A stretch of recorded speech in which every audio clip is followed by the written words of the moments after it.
El siguiente episodio de En Sincronía Podcast se grabó en la mesa de cierre del segundo Congreso Hispanoamericano de Traducción Audiovisual, el HISPATAP 2, que se celebró el 30 de septiembre y 1 de octubre de 2022 en Buenos Aires, Argentina.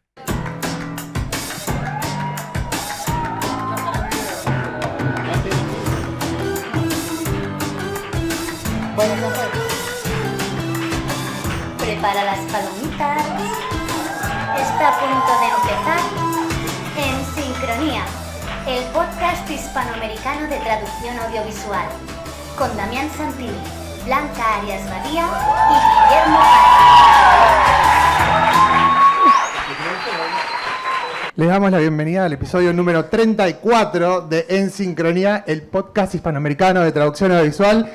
Mi nombre es Damián Santilli y estoy sincronizado desde Buenos Aires, Argentina, con Blanca Arias Badía en Buenos Aires, Argentina, y Guillermo Parra en Buenos Aires, Argentina. Hola, Blanca. ¿Cómo estás, Damián? Por fin al mismo tiempo en el lugar donde estoy yo y en el lugar donde estás tú.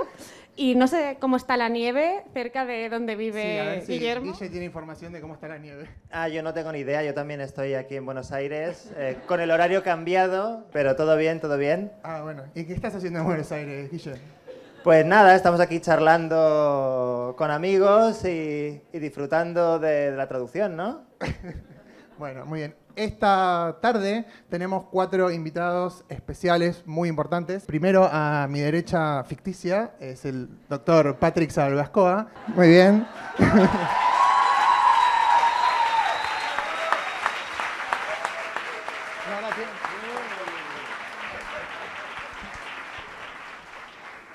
Al lado de Patrick Salvascoa y detrás de mí está Jorge Díaz Cintas.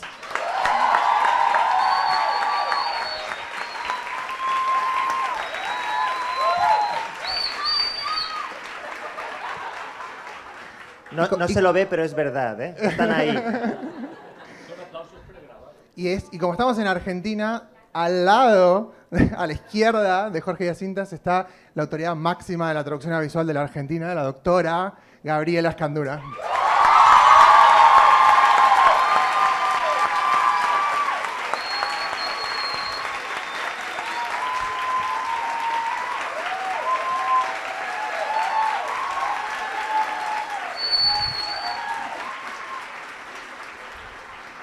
Y como si no fuera poco los lujos que nos damos en este episodio, tenemos al lado de la doctora Escandura a alguien que no le deja a nadie películas por traducir, porque las traduce todas él, Kiko Rovira Veleta.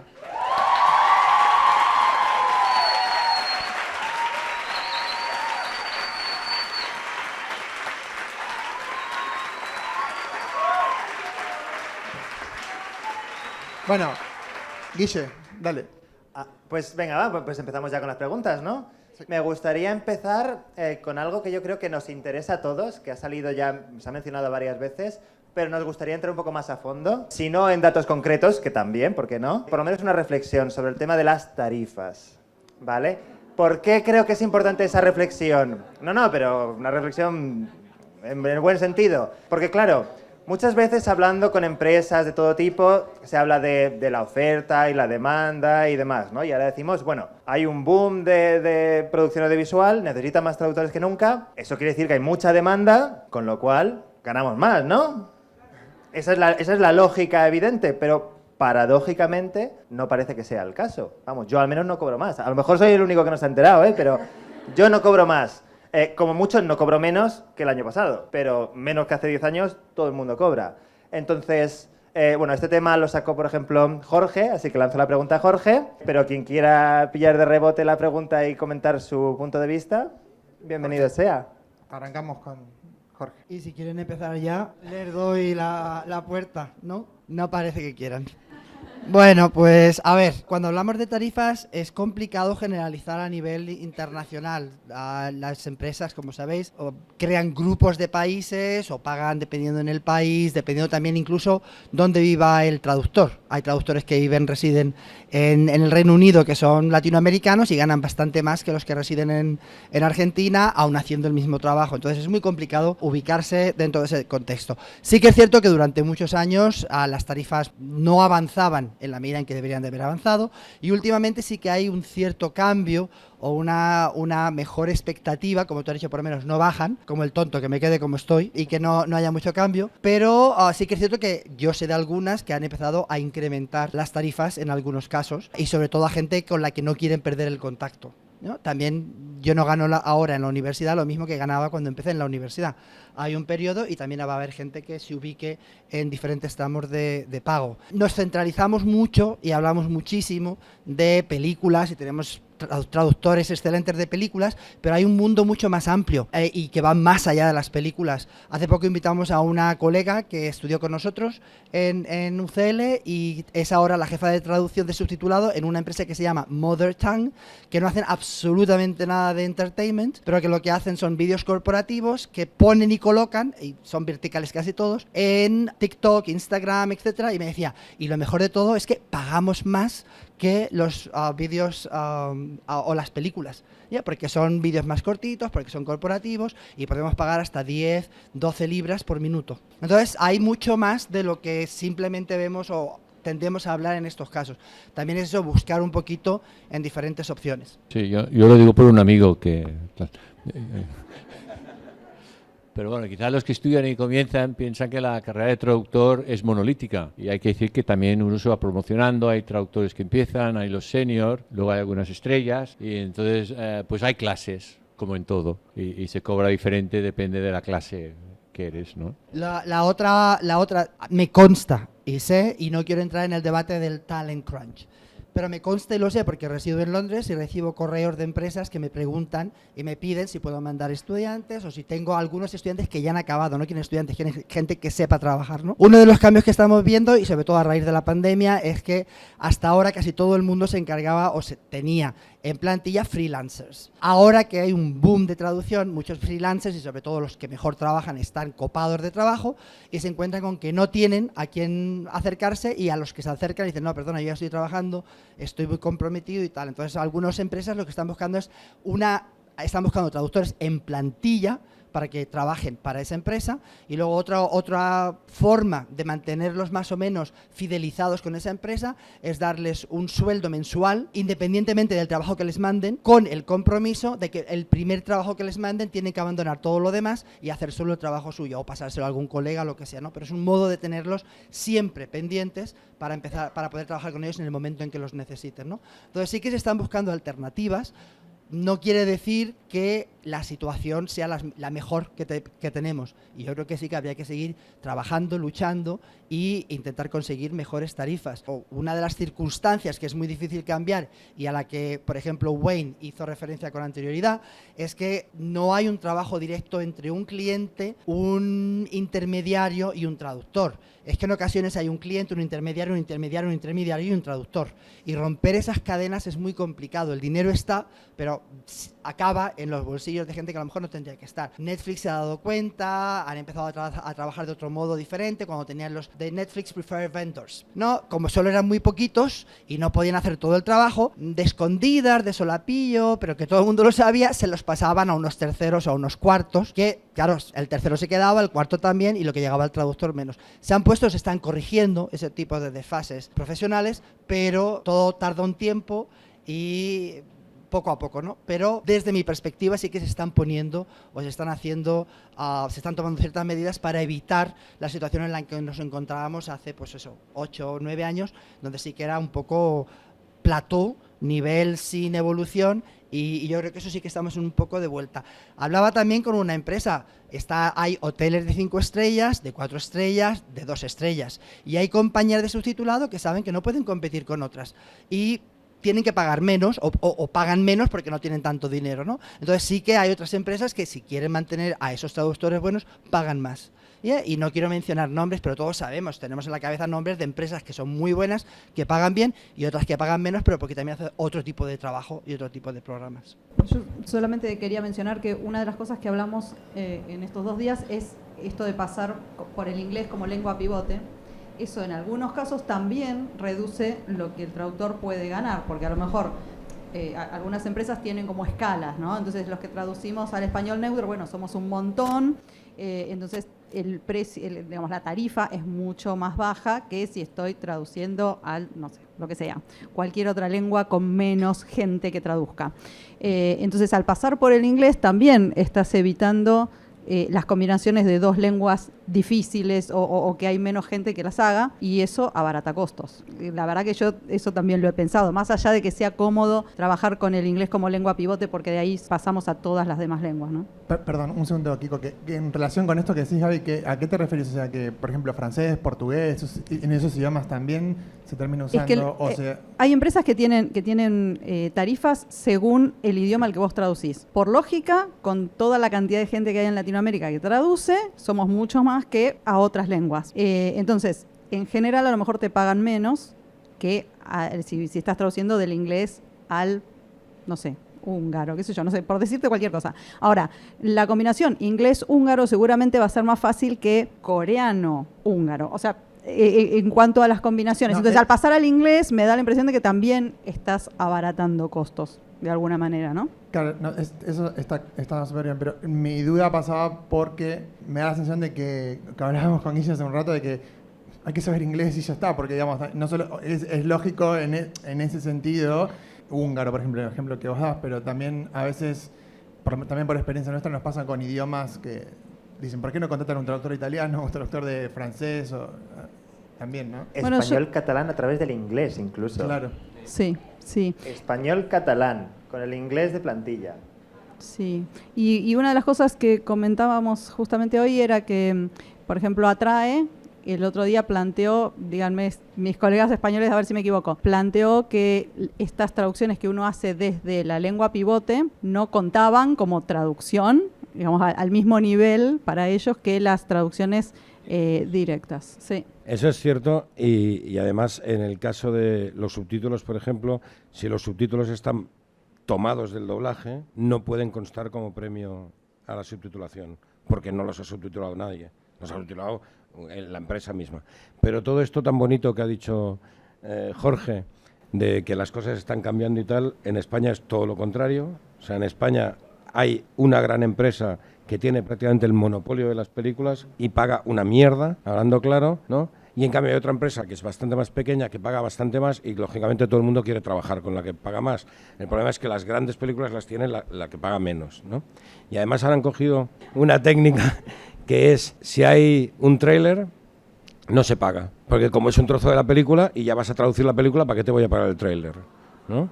O ¿sabéis lo que son las pruebas de voz? Las pruebas de voz es cuando hay un personaje nuevo y entonces el cliente pide que le hagan un trocito de ese personaje, se lo graben 3 personas distintas para que ellos puedan elegir quién va a ser el actor o actriz que doble a ese personaje. Bueno, pues tampoco las pagan.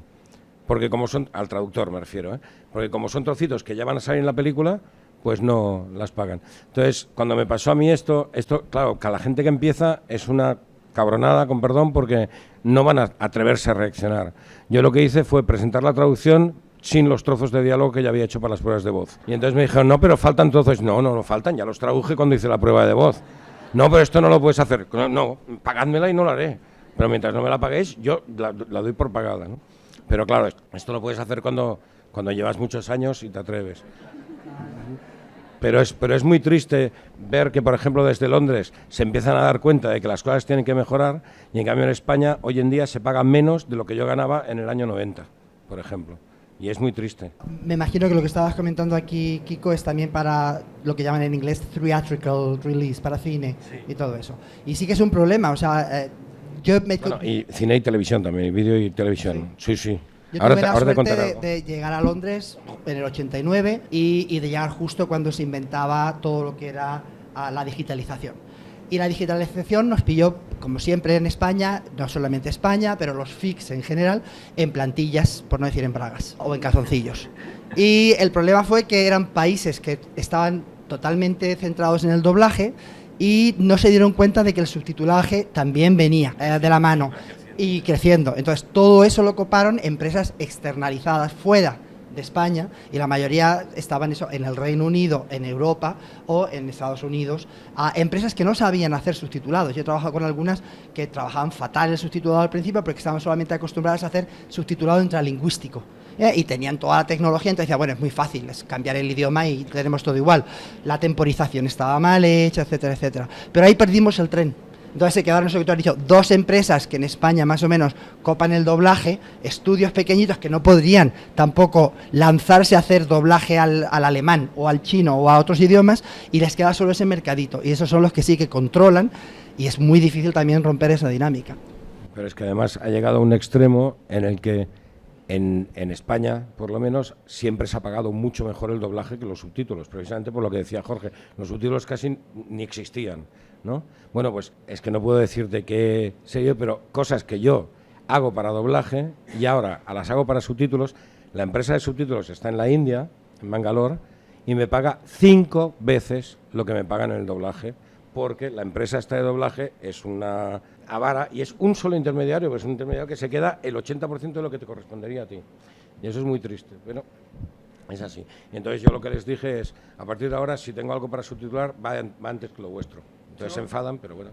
Quería continuar en esta línea un poco también de los temas que se tocaron en el Congreso. Para Gaby, empezamos con Gaby y después seguimos. Por ejemplo, que esto un poco lo mencionaba Jorge también, pero que desde el punto de vista de la tarifa, ¿cómo podemos combinar o pensar, porque es un poco más utópico quizás, incluir dentro de las tarifas o de alguna otra manera todos estos puntos que estuvimos tratando, como por ejemplo la necesidad de ser súper técnico en todo sentido? O sea, ya no es únicamente preocuparnos por subtitular bien o hacer bien, sobre todo en subtitulado, ¿no? Un doblaje, pero en subtitulado para sordos también puede ser. Y tenemos que estar pensando en, bueno, por ejemplo, vos hablabas, ¿no? de lo simple que era cómo se ponían las pautas hace 30 años y hoy todo lo que hay, ¿no?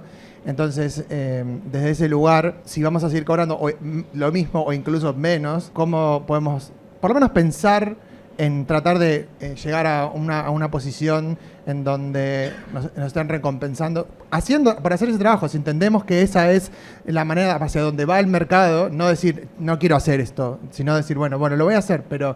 Porque a mí una cosa que me pongo a pensar y que me pasa es que siento que quienes son las nuevas generaciones de subtituladores dan que como por hecho que eso es todo lo que implica subtitular. Además de subtitular bien, de respetar las pautas, de leer todas las publicaciones de Patrick, hay que también saber lo de los frames, de esto, del otro, y el control de calidad, y cuándo tocar, cuándo no tocar, y pasar por un sistema de puntaje que si tenés 4 errores, como contabas vos, y bueno, si vamos a entender que eso es el mercado a futuro, o la manera en la que vamos a trabajar a futuro, ¿cómo sacar eso del paquete de toda la vida? Sí, lo que pasa es que también depende mucho de las empresas con las que vos estás trabajando. Las empresas chiquitas a veces te pueden pagar menos, pero son más comprensivas. Y las más grandes te tienen más como paquete, porque hay mucha gente trabajando y te escuchan menos. Eso yo sí lo noté. Yo normalmente lo que hago es hablar. Les cuento rápido un ejemplo. Uno de los clientes para los que hago doblaje me pidió que, bueno, junto con el glosario que normalmente hacemos, bueno, si hay algún subtítulo, eso normalmente lo hacemos, a mí no me molesta, me pidió que tradujera también gratis la metadata, o sea, todos los datos que tienen que ver con la serie, de qué trata cada episodio, de qué trata la temporada. La metadata puede ser algo muy cortito o puede ser algo larguísimo. Con buena onda le dije, bueno, si es poquito, no hay problema. Se supone que como yo estoy haciendo los episodios, soy la que mejor sabe de qué se tratan. Hasta que un día apareció con un archivo que tenía 4.000 palabras. Y entonces le planteé, bueno, fíjate cuántas palabras tiene un episodio y decime si yo realmente puedo hacerte esto gratis. Entonces me parece que hay mucho de negociar a veces, pero negociar con fundamentos. O sea, yo soy buena onda y te vengo haciendo esta metadata gratis porque es poco y porque soy la que sabe sobre la serie, pero esto no. Y definitivamente no lo hice, o si no me acuerdo si lo hice o si me lo pagaron extra, digamos, pero no lo hice gratis, porque la verdad era, digamos, el fundamento era, mira el episodio, tiene la misma cantidad de palabras, te estoy regalando un episodio y es mucho tiempo. Entonces me parece que hay mucho de eso. Hay empresas donde tus supervisores son fantásticos y te negocian las tarifas. Por ejemplo, no puedo decir cuál, pero una de las empresas negoció el doble de tarifa que otra de las empresas. O sea, la persona que está por arriba mío nos negoció a nosotros el doble de tarifa. Y eso la verdad que es súper agradecidos, porque nosotros no tenemos llegada a la gente que decide la tarifa, ¿no? Pero es mucho de hablar y si vos cumplís con la empresa, la empresa de alguna manera te lo tendría que devolver. El problema me parece que es cuando está todo automatizado y uno no tiene a quién acceder. A veces decís, ¿y esto a quién se lo pregunto, no? ¿A quién se lo planteo? Y aparte que esto lo puedes hacer tú porque llevas años y tal, pero la gente que empieza le dice, no se paga esto, ¿y qué van a decir, pobres? Yo siempre digo que hay mucho trabajo, es evidente. Además, en España tenemos la carrera universitaria de traducción e interpretación en muchas universidades, con lo cual sale muchísima gente muy preparada, seguramente más preparada que yo ni siquiera soy traductor de estudios, ¿no? Pero estas empresas, las grandes empresas, se basan en, si no me lo haces tú, seguro que tengo quien me lo haga por este precio de esto. Entonces yo siempre digo, ha de haber un punto en el que te des cuenta de que te están explotando. Y entonces, por mucho que te duela, por mucho que te diga tu primer trabajo, no lo agarres. O sea, no digas que sí. Porque hay la costumbre, y lo conté en esto, de que cuando tú aceptas tarifas bajas, eres un traductor o traductora barato, con lo cual no eres un buen traductor, es un traductor barato. Y conozco un caso, no sé si me da tiempo de contarlo así rápido, de un amigo mío que aceptó para la gran empresa esta, que no voy a nombrar, una serie a un precio ridículo, 4 temporadas, y de repente, después de la 4ª temporada, llegó la película basada en esa serie y se la dieron a otro. Entonces él dijo, pero a ver, si el que sabe la serie soy yo, ya, pero tú eres barato. Hemos buscado un traductor más bueno que cobre una tarifa normal. Eso es lo peor que te puede pasar, ¿no? Con lo cual, por mucho que os pese, no aceptéis. Y si tenéis que aceptar una tarifa baja, nunca abusiva, pero sí baja, si os vuelven a llamar, decirle, eso lo acepté porque era mi primer trabajo, pero ya que te he gustado y lo vuelvo a traer, mi verdadera tarifa es esta otra. Porque si no, os encasillan como... Y esto pasa en España y seguro que pasa en Latinoamérica lo mismo. O sea, si te encasillan como traductor barato, te encasillan como traductor malo. Y eso no hay que permitirlo jamás. Aprovechando que has dicho que los traductores salen muy bien preparados ahora, tenemos una pregunta para los 4, pero se la lanzo a Patrick. ¿Qué pensáis de un posible grado, unos posibles estudios de grado de traducción audiovisual especializados en esto? ¿Cómo los concebís? ¿Qué os parece que tendrían que tener? Es una pregunta difícil de responder honradamente. Yo creo que no está mal el asunto, hablo de España, que es lo que conozco en general, no está mal el tinglado como está. Es decir, entiendo que la traducción audiovisual lo tendría que preparar todos los estudiantes de traducción en general. Lo veo una buena preparación para luego traducir sobre el papel por muchos motivos. Entonces tendría que ser transversal. Y que hay buenos másteres y puede haber másteres con colaboraciones con estudios de verdad y con otras cosas que lo justifican. Es decir, mi respuesta es no. Entiendo un grado de traducción más generalista. Sabía que dirías que la respuesta era no. Más generalista, de más calidad y con más traducción audiovisual y con más posedición, porque no podemos preparar estudiantes durante 4 años y no hablarles de posedición, es de vivir de espaldas a la realidad. Es decir, hacer otro currículum de traducción con una visión de que algunos temas son transversales y ya está. Es decir, yo recuerdo cuando empecé en los 90 había una asignatura que era como informática, que en realidad era ofimática, que en realidad era Word, ¿no? Claro, eso con el tiempo, por suerte, se convirtió en algo que se daba por hecho. O el primer paso era transversal. En todas las asignaturas tenías que saber usar el ordenador. Entonces salió de ser una asignatura concreta a ser aquello que hablabas tú de competencias. Para mí las competencias de traducción, las básicas siguen siendo las mismas. Es decir, competencia lectora, pero incluir, como en el mundo moderno, competencia lectora multimodal y audiovisual. Para todo el mundo, para los literatos también. Y así, además, pueden entender mejor lo que es la lengua figurativa. Es decir, las imágenes de las propias palabras, etcétera. Y probablemente ahí una noción de multimodalidad y de texto audiovisual que hablaba yo con Iván, etcétera, no está de más en ninguna asignatura. ¿De acuerdo? Dicho eso, una vez pasado las competencias básicas, sin olvidar las lingüísticas, la tecnología y estas cosas, y luego un buen máster, quizá no tantos. El problema de los másters en Europa, con Bolonia y todo, es que han convertido el máster no en algo optativo, sino que si solo tienes grado, eres un indocumentado. Y esto, a mí me parece que ese es el fallo. ¿De acuerdo?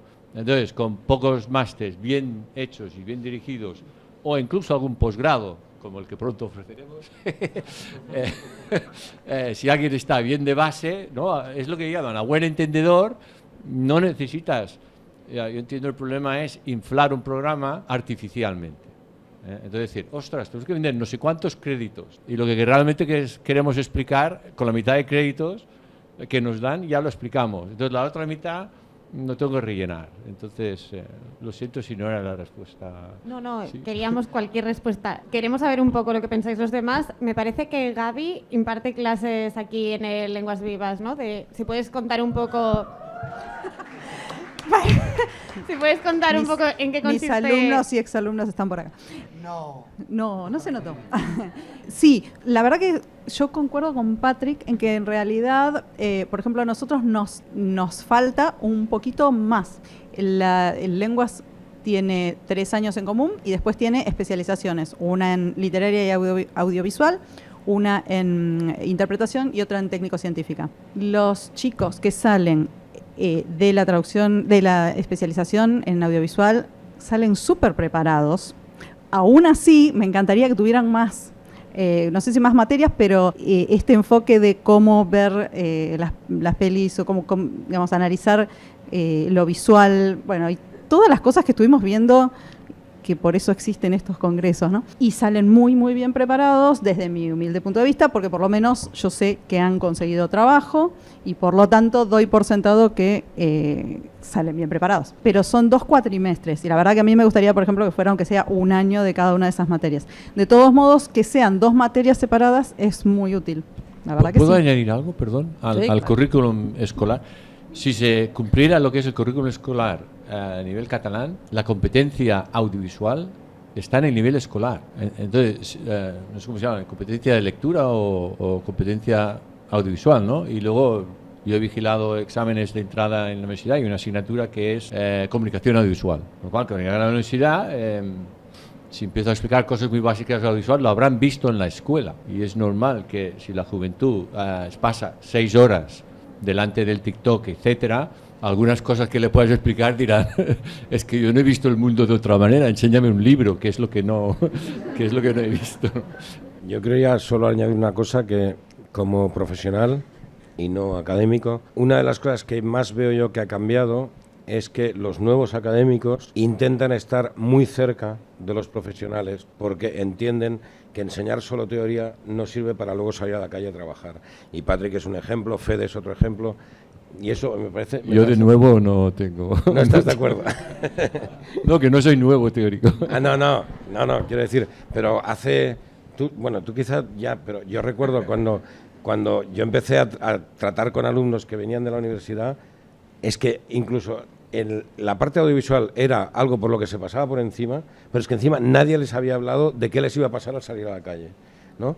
Y en nuestro caso, Pilar Orero decidió hacer por primera vez un máster donde los profesores éramos profesionales y no solo académicos. Y había académicos y profesionales mezclados. Y claro, pasó a ser el máster donde la gente salía más preparada de todos los másters que había en aquel momento en audiovisual, ¿no? Porque tú puedes pasarte los 4 años estudiando, hacer un grado, lo que quieras, pero tú lo que quieres es, el día que salgas a la calle, ¿qué tengo que hacer?, ¿no?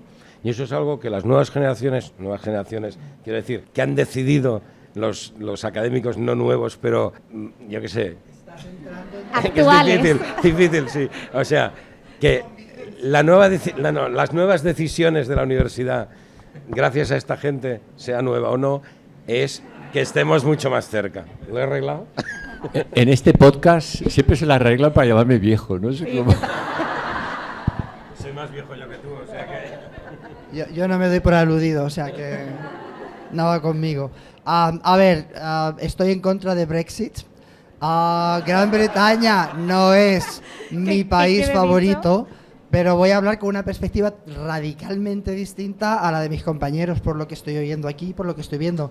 Desarrollé un máster en traducción audiovisual a finales de los 90, principios de los 2000, instigado por una empresa en el Reino Unido, Intelfax se llamaba, que buscaban subtituladores y no había nadie que preparara subtituladores. Estaban en Londres, yo estaba en Londres, me llamaron y quedamos de acuerdo e hicimos un máster desde el primer momento. Ha funcionado muy bien y me parece que sí que es necesario, por lo menos en el Reino Unido. Yo estoy hablando de una perspectiva donde, por ejemplo, no tenemos grados en traducción.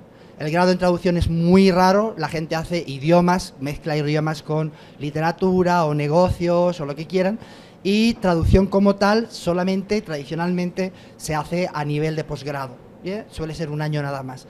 Entonces, en ese sentido, sí es quizás al contrario que mi colega aquí, que Patrick, yo entro a mi clase y lo que tengo son las Naciones Unidas. O sea, yo no tengo un grupo solo de españoles, o solo de italianos, o solo de polacos.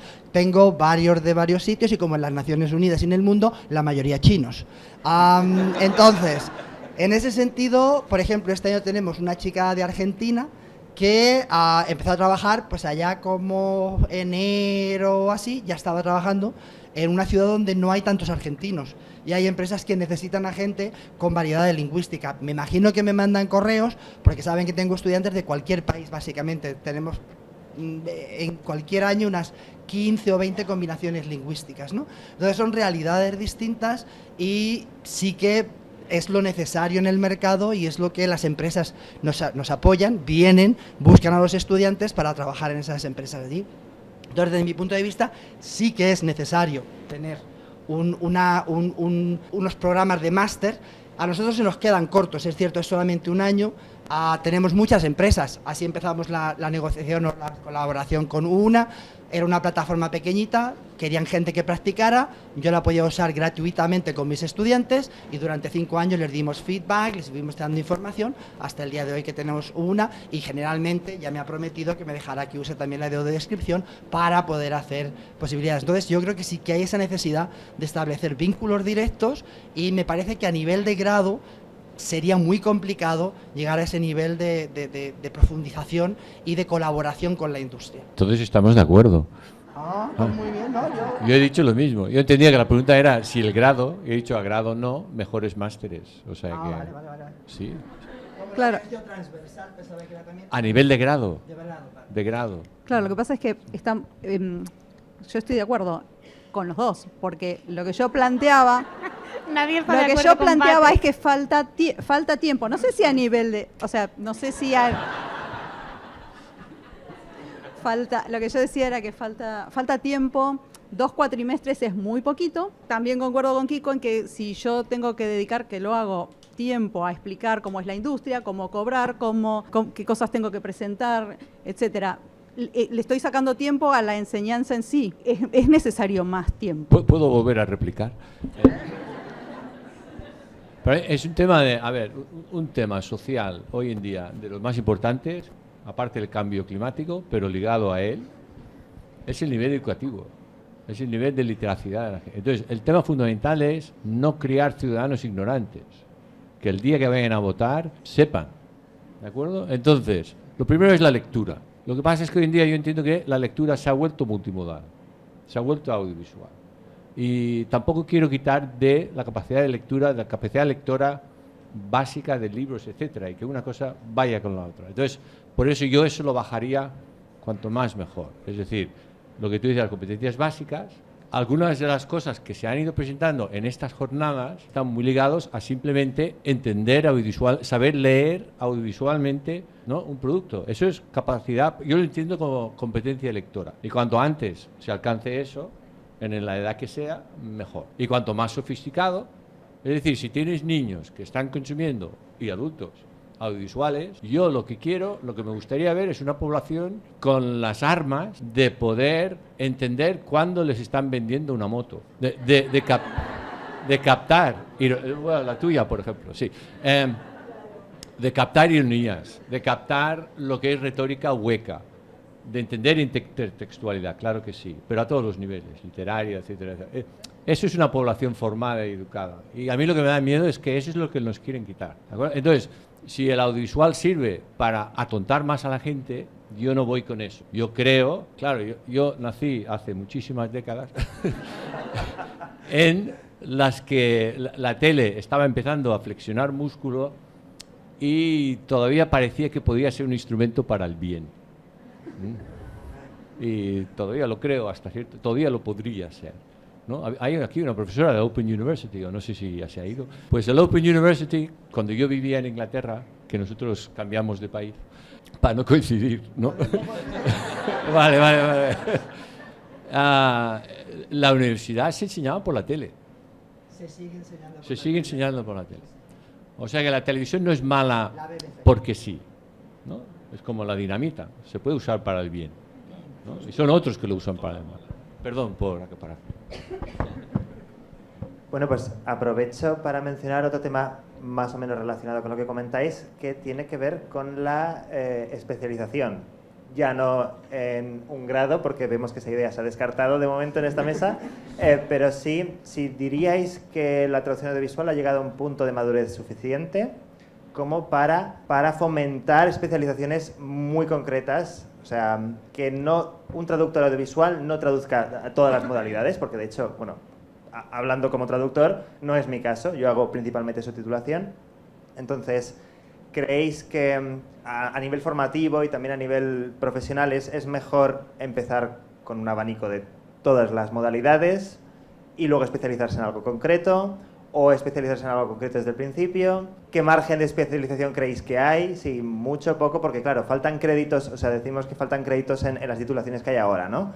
A lo mejor, si se dedicara más asignaturas a subtitulación, pues alguien sale más preparado específicamente en eso, porque es lo que el mercado, lo que va a encontrar una salida en el mercado, ¿no? Es una pregunta difícil, pero bueno, yo la lanzo al aire a ver si alguien la quiere agarrar. Yo a veces, algunos de los mejores alumnos que he tenido, bueno, no mejores, con picos, ¿no? Pero donde han hecho una carrera de otra cosa y luego han venido a traducción. Claro, y si les das a traducir del tema suyo, es donde destacan por encima de todos los demás, ¿no? Es decir, la traducción la tienes que colgar de algún sitio. Si nos enseñamos técnicas de traducción, la gente no sabe nada ni de literatura, ni de derecho, ni de ciencia, ni le interesa, ni le importa, es difícil que eso que le das le sirva para algo. Entonces creo que hay dos vías de especialización. Uno es hacer otra carrera primero y que traducción sea segunda. Y la otra es simplemente a lo largo de la profesión tú empiezas y por donde te va cayendo el trabajo vas conformando tu propio perfil. Bueno, de hecho, esta última es mi caso, precisamente. Claro, o sea, yo soy biólogo. Y yo aprendí traducción traduciendo. El hombre araña, ¿no? El hombre araña, traduciendo Spider-Man, entre otras, sí. No, pero es verdad, o sea, yo no tuve la suerte de poder cursar estudios de traducción y saber toda la teoría, y toda la teoría de la traducción la he ido aprendiendo gracias a ir trabajando y descubriendo cosas, escuchando a gente como ellos, leyendo a gente como ellos, y decir, ahora entiendo cosas que yo hacía por inercia sin saber por qué las hacía, ¿no?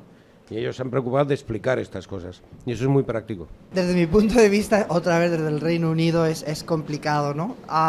Y una cosa que a mí me ha tocado mucho y que un poco me parece que nos tenemos que replantear algunos aspectos, es que empresas como Netflix o como Zoo Digital o como Plint o como Red Bee Media tengan que hacer academias para crear a nuevos traductores, me hizo pensar, ¿es que estoy haciendo algo mal? ¿O estamos haciendo algo mal? ¿O por qué hay esa necesidad de hacer esos cursos? O no es suficiente. O no es suficiente lo que hacemos, ¿no? Y es cierto, yo tengo 2 semestres que no son semestres, que son cuatrimestres que no son cuatrimestres, que son 10 semanas, ¿vale? 10 semanas antes de Navidad, que empieza mañana y no voy a estar, o pasado, y 10 semanas en el siguiente cuatrimestre. En 20 semanas de clases puedes hacer lo que puedes hacer y no mucho más. ¿Puedo crear a gente que haga plantillas? Pues no tengo el tiempo, tengo que cubrir otras cosas. ¿Puedo crear a gente que haga proyectos de gestión de proyectos en doblaje o en subtitulado? Pues no tengo el tiempo para hacerlo. Entonces sí que entiendo que tenemos que buscar alguna manera de especializar, porque eso es lo que la industria quiere y eso es lo que nos están pidiendo. Pero al mismo tiempo yo tengo unas necesidades que cubrir con mi universidad que no es factible. Entonces sí, lo que estamos haciendo ahora es pues establecer puentes paralelos que no necesariamente entran dentro de la dinámica tradicional académica de lo que es un máster. Yo estoy haciendo este curso ahora, por ejemplo, con Netflix. Sé que, por ejemplo, Zoo Digital está trabajando con la Universidad de Sheffield y está buscando otros partners para hacer posibles cursos, que a lo mejor es una semanita lo que hacen falta. No creo que para aprender a hacer plantillas haga falta un año de aprendizaje, simplemente una semanita, y a lo mejor hacen falta gente ahora durante 2 años y de aquí a 3 años haya gente suficiente y no es necesario. La tecnología ha hecho cambios. Hay que hacer rehablado intralingüístico, pues a lo mejor eso un poquito al principio, pero ahora con Zoom por delante y con toda la tecnología, pues a lo mejor ya no me hace falta. Quiero preparar a gente para toda la vida haciendo eso. Entonces yo creo que nos tenemos que replantear un poquito qué es lo core, qué es lo verdaderamente necesario, que tenemos que enseñar y para que esa gente luego en un Plis Plus se pueda adaptar a cualquier otra novedad que venga del entorno industrial o tecnológico. Luego lo has arreglado, pero al principio me has tocado la fibra.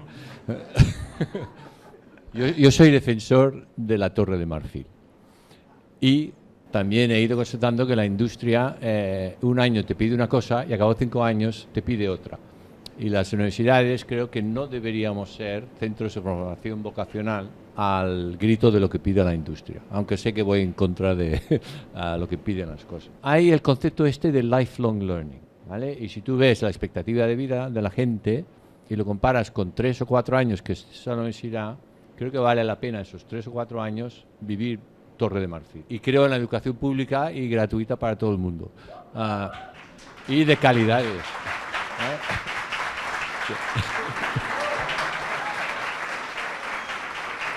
Desde esa premisa, si tú sacas 3 o 4 años y no estás esclavo de la empresa y te dedicas a pensar, a leer, a escribir, a adquirir cultura audiovisual, a todo lo demás, luego lo demás lo que tú dices son cursillos de especialización que además en un mundo cambiante, si estás aprendiendo Trados o Word o lo que sea, se va. Entonces la pregunta es, ¿la universidad se quiere dedicar a eso o debería usar todos sus recursos para otra cosa? Al nivel de grado, hablo. Me lo quitaste. Claro, tus estudiantes luego vienen y hacen el máster conmigo y lo que quieren es algo práctico, porque ya han hecho 3 años de a lo mejor algo. A ver, yo entiendo, llegar a ese equilibrio es poco menos que imposible, pero creo que te comentaba a ti o a un colega, ¿no? Y no voy a dar nombres, no debería a lo mejor decir muchas cosas, pero yo tengo colegas que dan una asignatura que es la muerte. Y death, tout simplement. 5 estudiantes. Da subtitulado y 80. Entonces, claro, tienes que llegar a un equilibrio y decir, bueno, ni tanto ni tan calvo ni con pelucas. Entonces, decir, bueno, ¿cuál es el nivel de equilibrio que verdaderamente comparta los dos, ¿no? Que tampoco crees autómatas que sepan usar una memo queue y nada más y les cambias el ordenador y ya no saben hacerlo y las bases de decir, bueno, ¿cómo vas a aprender? Os voy a dar un ejemplo muy tonto y muy básico. Nos invitaron, o llevé a los estudiantes, a una empresa de subtitulación. Llevamos a la empresa de subtitulación en Londres, una muy pequeñita. Y una chica, estábamos hablando, habíamos hecho una en clase, habíamos trabajado. Y la chica está hablando con el dueño de la empresa y le dice, ¿y vosotros para comunicar y para la traducción qué hacéis? Pues usamos programas instalables. ¿Y no usáis nada en la nube ni nada? Pues no sabemos. ¿No sabéis? Entonces, al final, sin saber ella, que sabía más que el de la empresa, la invitaron a que fuera a la empresa, se quedó a trabajar con ellos después del curso para enseñarles cómo trabajar en la nube a una empresa que es pequeñita, que no tiene la capacidad de dedicarse a hacer eso y querían a alguien que ha tenido ese año o 3 años preparándose, pensando y mirando en el futuro, qué es lo que viene y qué es lo que puede usar. Eso es lo que hay que pensar o intentar inculcar a la gente que está estudiando, pensar también en lo que va a venir después. Si te enseñan lo que está ahora, cuando salgáis, despediros, ya ha cambiado, estamos en otro nivel. Entonces lo que hay que hacer es pensar un poquito cómo te preparo para que puedas pensar en lo que va a venir después y que puedas, a empresas pequeñitas que necesitan vuestra ayuda como nueva generación, de cambiar el sistema. ¿Ya? Y eso es lo complicado. A mí no sufro tanto si las empresas me acusan de tus egresados no saben memo Q o no saben no sé qué. Me molesta menos que me dicen, tus egresados no saben leer. Eso sí que me parece muy preocupante, porque eso ya no tiene arreglo. Si os parece, hacemos la última pregunta, aprovechando que estamos en el ISPATAP, dos preguntas más. Va a haber 2 preguntas más, no solo una. Fijaos qué bien. Aprovechando que estamos en el ISPATAP y hemos estado escuchando ponencias de investigación, le quería preguntar a Gaby cómo está la situación de la investigación en traducción audiovisual en Latinoamérica, porque, bueno, eres relativamente flamante doctora, ahora quizá ya hace un año o hará un año. También hemos tenido a Iván Villanueva, que está allí entre el público, que también se doctoró en Latinoamérica, en Perú. Me gustaría saber qué se está haciendo. En vuestros casos, sois doctorados de la UJI, de España. Entonces querría saber qué proyectos hay, si veis futuro en esta línea o, bueno, ¿qué os parece que puede pasar? Es medio difícil hablar por toda Latinoamérica, pero bueno. Bueno, sí, el neutro. Es mi opinión neutra. Me ok. sirve. Para mí, uno de los grandes desafíos de Latinoamérica es que no necesariamente en todos lados tenemos universidades que nos permiten o nos pagan para investigar, todo lo hacemos en nuestro tiempo libre, y entonces eso a veces se hace muy engorroso. Yo creo que eso se nota a la hora de ver académicamente cuántas investigaciones hay. Hay un montón. A ver, sin ir más lejos, acá tenemos a Dami, a Iván, estaba Silvia también, seguramente, bueno, otra gente que no estoy viendo ahora, Ana Gabriela, pero la verdad que a veces se hace difícil por el hecho de que no es que la universidad nos está pagando horas para investigar. Pero, por ejemplo, en Colombia está David Orrego. Bueno, pero sí, pero es de Colombia. Así que investigaciones hay, claro, investigaciones hay muchas. Y son muy interesantes, pero bueno, siempre este tema también a veces de eso. Alguna vez alguien me dijo, pero ¿cómo? ¿Investigás en cuándo? No sé, el sábado y el domingo, qué sé yo, cuando puedo, en vez de, no sé, tomar sol, me dedico a investigar. Eso me parece que lo hace más difícil. Pero, por ejemplo, bueno, Iván, justamente estábamos hablando el otro día, nada, es maravilloso lo que hace. Y a lo mejor lo que necesitamos es tal vez más publicidad, más ponernos en contacto entre todos los países. A veces llegamos, nos ponemos en contacto a través de nuestros tutores. Por ejemplo, Silvia, yo la conocí a Silvia a través de FEDE, me parece fantástico que sea así. A lo mejor necesitamos una red para ponernos más en contacto en cuanto a lo que estamos haciendo. Pues creo que ya voy a lanzar la última pregunta. Y bueno, tiene que ver con otra de las preocupaciones que seguro que tendrá mucha gente aquí en la sala sobre cómo conseguir las primeras experiencias profesionales, porque he oído 1000 veces la historia de es que he enviado no sé cuántos correos y no me responden nunca y demás.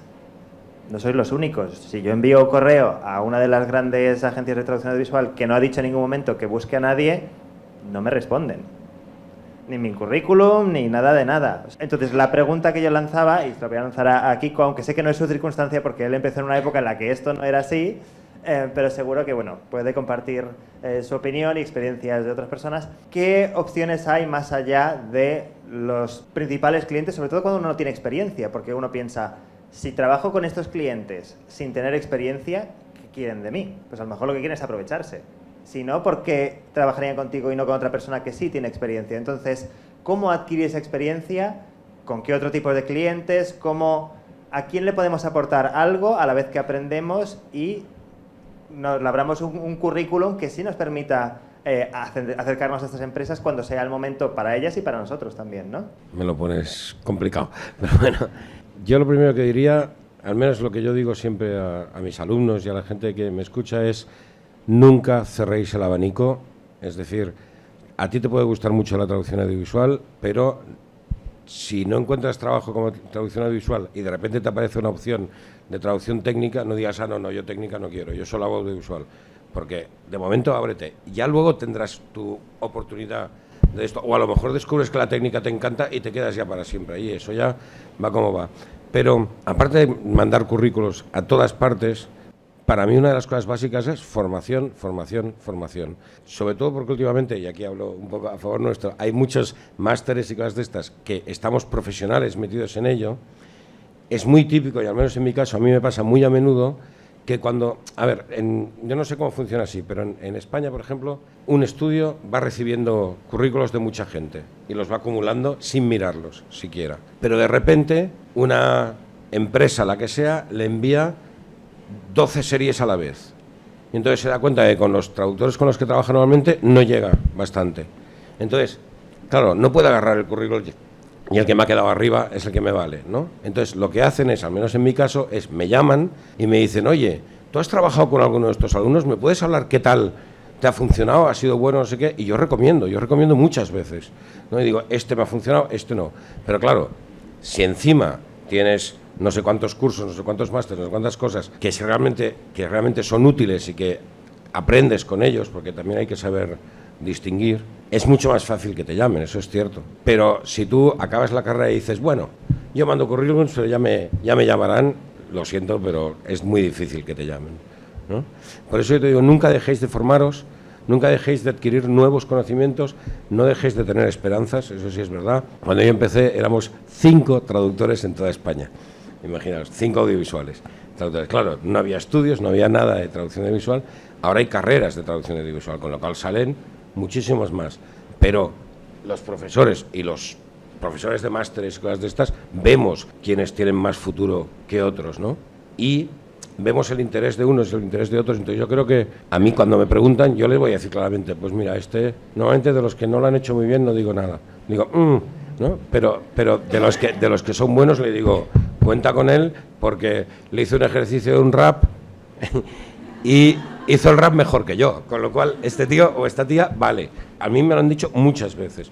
Yo no sé qué opinan ellos, pero mi manera de primero, no dejéis que os digan no tenéis nada que hacer como esta carrera.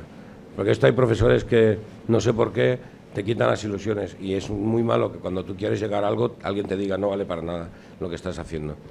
Tampoco os penséis que esto es un camino de rosas y que va a ser, vamos, bueno, yo tuve una alumna que acabó el máster conmigo, se atrevió ella sola a ir a la Warner y le dieron una peli. pero no es lo normal, ¿no? Lo normal es tenérselo que currar mucho, pico pala, insistir y sobre todo, mientras insistir, no os quedéis de brazos cruzados, ir adquiriendo más conocimientos, porque cuanto más conocimientos tengáis, más posibilidades de demostrar que valéis tendréis. No sé qué opinan aquí mis compañeros. Y no se pueden ir de vacaciones en verano. Al menos en España, en verano, si quieres tener una oportunidad, no te puedes ir de vacaciones. Todo, trabajad en agosto, porque en agosto nos vamos los que tenemos el trabajo. En enero, entonces dicen, pues hay que buscar a alguien, tal. Esos son los momentos ideales. Porque además lo bueno que tienen, y eso sí que pasa en España, es que si tú al estudio le demuestras que vales, el estudio te va a volver a llamar, porque lo que no quieren son inútiles.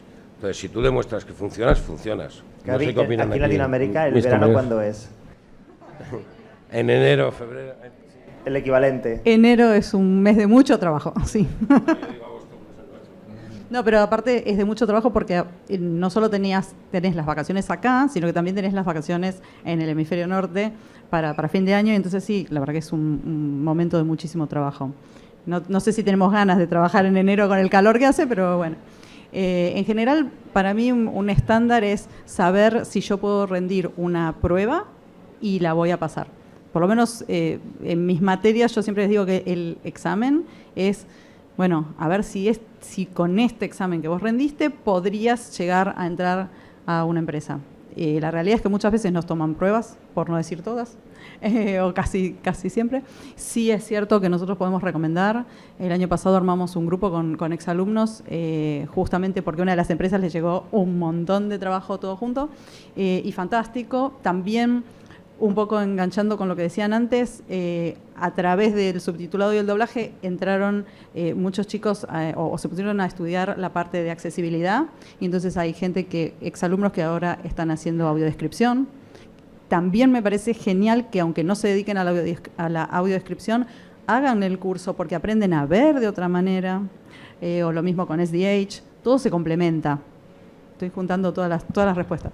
Y seguir estudiando siempre. De hecho, yo que también soy de la época de los dinosaurios, yo aprendí trabajando porque no había, en ese momento, acá por lo menos no había nada para hacer, y seguí estudiando cuando ya estaba trabajando, y seguí estudiando. Así que eso me parece súper importante. Y también lo que necesitamos en ese momento, creo que era con Kiko, estábamos hablando de lo que es re-speaking, y yo le decía que hice el curso con Pablo Romero Fresco en el 2009. Hoy en día ya, por supuesto, no me va a servir para nada, nunca lo apliqué, aprendí un montón, pero bueno, ahora lo tendría que volver a hacer. Que nunca falten las ganas de seguir aprendiendo. Me parece que es importantísimo. Sí, vamos acabando, pero no puedo resistir la tentación de... ya lo he dicho en otras ocasiones, pero creo que ahora viene a caso decirlo. El que es traductor o traductora es capaz de hacer muchísimos trabajos, ¿de acuerdo? Entonces, esto de que solo es traductora, o la idea de que la secretaria o el secretario ya puede traducir porque al ser secretario se hace muchas cosas, yo le daría la inversa. Es decir, si sois traductores audiovisuales de otra manera, podéis buscar trabajo de muchísimas otras cosas también. Entonces, me parecería estrechar muchísimo las miras deberíais ser capaz de buscar trabajos de redacción, de composición, de reescritura, de edición, de corrección, de estilo, de publicidad, de 1000 cosas. Es lo que dije en comillas, ¿no? Yo soy traductor y olé. Es decir, no la idea de que solo soy traductor. Hay que quitarse este complejo de encima. Es decir, ir con la cabeza bien alta. Es decir, ¿esto qué es? Un trabajo de edición de textos. Yo lo puedo hacer porque soy traductor y es una pequeña parte de todas las cosas que yo sé hacer. Y con esto vamos acabando ya, vamos al cierre. He recibido indicaciones. Le queríamos pedir, bueno, a Jorge ahora, si quería hacer alguna reflexión final de cierre, ¿no? Si vos hablás. Sí. Bueno, yo creo que la anécdota que he contado anteriormente, ¿no? ¿Qué es lo que tú llevas?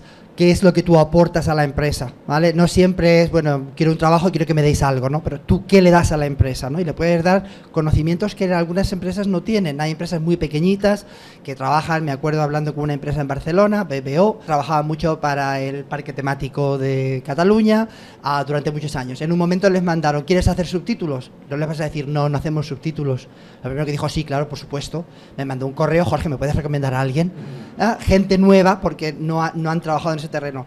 Nos estamos moviendo en otras direcciones, no solamente el entertainment, no solamente las películas, ¿no? Entonces, en medicina hay empresas que tienen que hacer vídeos médicos, que tienen que hacer otro tipo de trabajo. Entonces, ¿qué podéis aportar a esa empresa que hacen material médico, que a lo mejor no saben mucho de subtitulado? ¿Cómo llegas tú? ¿Sabéis trabajar en la nube? Hay muchas empresas que no. Hemos tenido ejemplos aquí de nuestros colegas que trabajan con Aegis-Up, por ejemplo, ¿no? Si les decís, oye, pues mira, yo sé trabajar con una plataforma en la nube y os puedo dar opinión, o puedo trabajar aquí, puedo aportar algo nuevo que a lo mejor no habéis tenido la oportunidad de ver porque es algo muy novedoso. Entonces, siempre pensad desde esa perspectiva, ¿no? Con mis estudiantes también les digo, bueno, ¿dónde pensáis que se hace toda la corrección del italiano para Netflix? ¿Y dónde pensáis que se hace? ¿En Roma? ¿En Milán? Pues no, en Gotemburgo, en Suecia. Entonces, pensad siempre con la perspectiva de que el mundo es muy global, ¿vale? De que no las empresas son, bueno, ¿qué empresas tenemos aquí en Argentina o incluso en Latinoamérica? En Londres hay muchas empresas que trabajan con el español y el español latinoamericano. Yo recuerdo de muchos años que iba a España y decía, me juego el pescuezo, no tengo las estadísticas, pero me juego el pescuezo a que hay más españoles trabajando en plantilla, en traducción audiovisual, en el Reino Unido que en España. Y lo había, porque las FICs, el español es una de las lenguas importantes, todas las empresas de subtitulado tenían por lo menos a alguien de español, si no un equipo de español, porque era uno de los idiomas que los que siempre trabajaban, ¿no? Y en España siempre eran freelance y muy poquita gente trabajando en plantilla, ¿no? Entonces siempre pensad con vistas de más allá, ¿no? De que hay muchos otros lugares donde te puede sorprender el trabajo que están haciendo también a tu propio idioma. Yo creo que lo demás comparto con el resto. Bueno, con esto cerramos. Muchas gracias.